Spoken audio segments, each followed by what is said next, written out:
Geno Smith's unexpected rise from a bust to an overlooked backup to the starting quarterback of the Seattle Seahawks has been a wild ride. And he just hasn't been good. He's been great. And some would argue that he has been better than what Russell Wilson offered in his final days of running the show for the Seahawks. And this man, Geno Smith, has just been flat out better than Russ this season. No question about it. And also, Geno has been a top quarterback in the NFL. No doubt. We can't even argue at this point. The numbers speak for themselves. For the first time since 2014, Geno Smith was named the opening day starter. Smith has started 4 games since the beginning of the 2015 season before this year. And what has he done so far in his first 8 starts? He has led the Seahawks to a 5-3 record and first place standing in the NFC West. And his stats are unbelievable. He's currently in first for completion percentage in the league. Pro Football Focus has him graded number 2 among quarterbacks. He has the 3rd best passer rating in the league,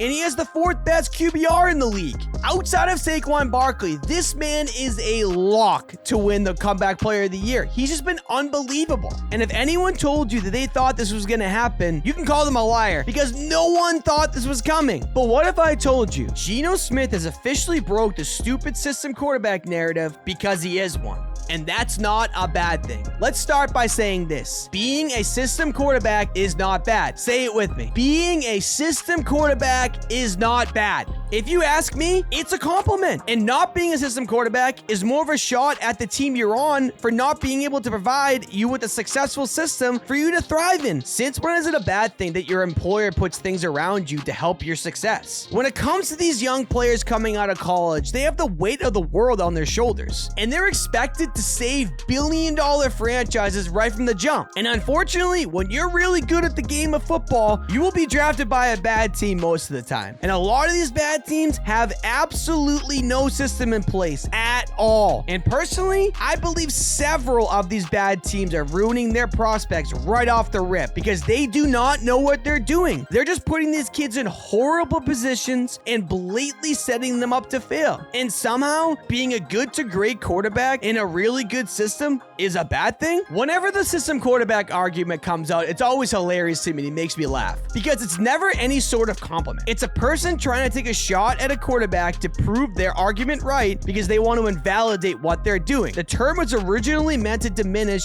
the inflated stats of a player who runs spread offenses per Urban Dictionary. 9 times out of 10, the greatest quarterbacks are in good systems that help you succeed. Unless you're so talented that it doesn't matter what happens because you're just that good, but that doesn't happen that often. But what really gets me is how people love the non-system quarterback, and these quarterbacks are known as gunslingers. These gunslingers play on a horrible team, have great stats, have a big arm, they can throw, make a big play, but how many of those big plays lead to wins? Outside of Favre and maybe John Elway, how many of these gunslingers are out here winning Super Bowls? Gunslingers can be a lot of fun, there's no question about it. You love the guys that can make the big play, but it does not necessarily translate to winning. And when it comes to the system quarterback, they go out, they don't light up the stat sheet, they do what they need to do, but they win games and are either contending or winning Super Bowls. But somehow that's considered worse than a gunslinger? That is wild to me. Look at any of the greatest quarterbacks in history. Most of them have had good to great coaches with stability franchise. And some of these examples are Tony Dungy and Peyton Manning, Don Shula and Dan Marino, Mike Tomlin and Ben Roethlisberger, Bill Walsh and Joe Montana, Vince Lombardi and Bart Starr, Chuck Nolan and Terry Bradshaw, and last but not least, the greatest quarterback of all time, Tom Brady, was paired with the greatest coach of all time, Bill Belichick. And guess what? Tom Brady is a system quarterback. When Tom Brady was on the Patriots, everyone would call him a system quarterback and try to take away from his greatness because he plays on a good team with a great system, but somehow has a shot at him. That means he can play in a well-made system that not a lot of people can do. Everyone will point to Matt Castle and say, oh, he did it that one year when Brady is out. Yes, when you have a great system, sometimes things can happen like that. And good for Matt Castle, he did what he needed to do, but he's not Tom Brady. And to prove all the non-believers wrong towards Tom Brady and calling him a system quarterback and trying to throw a shot at him, Tom Brady ended up being so great that he goes to the Buccaneers, that I would argue is a bottom 5 franchise with little to no franchise stability, and wins a Super Bowl in the first year. But now, the team is an absolute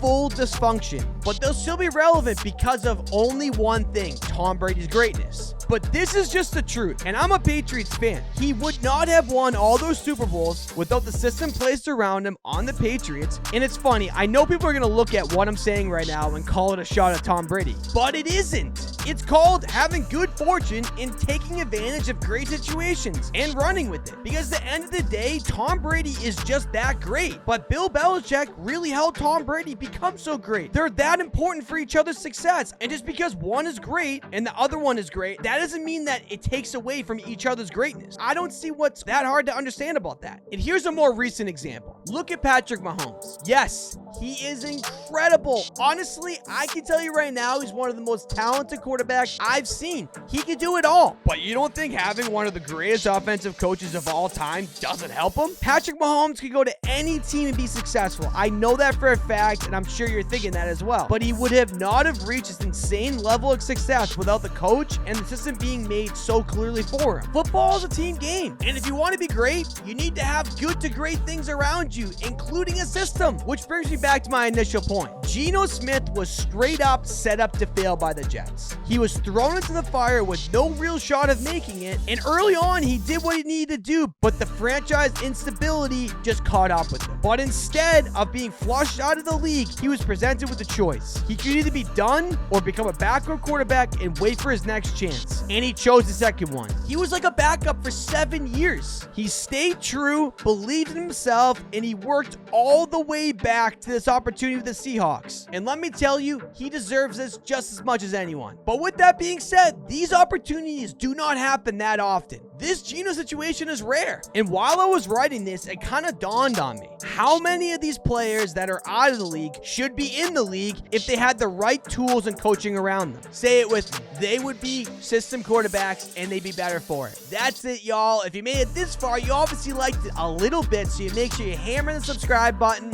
leave a like, leave a comment, and obviously hit the bell notification because you never want to miss anything. I will be coming out with different videos every single week, and I appreciate it. Till next time.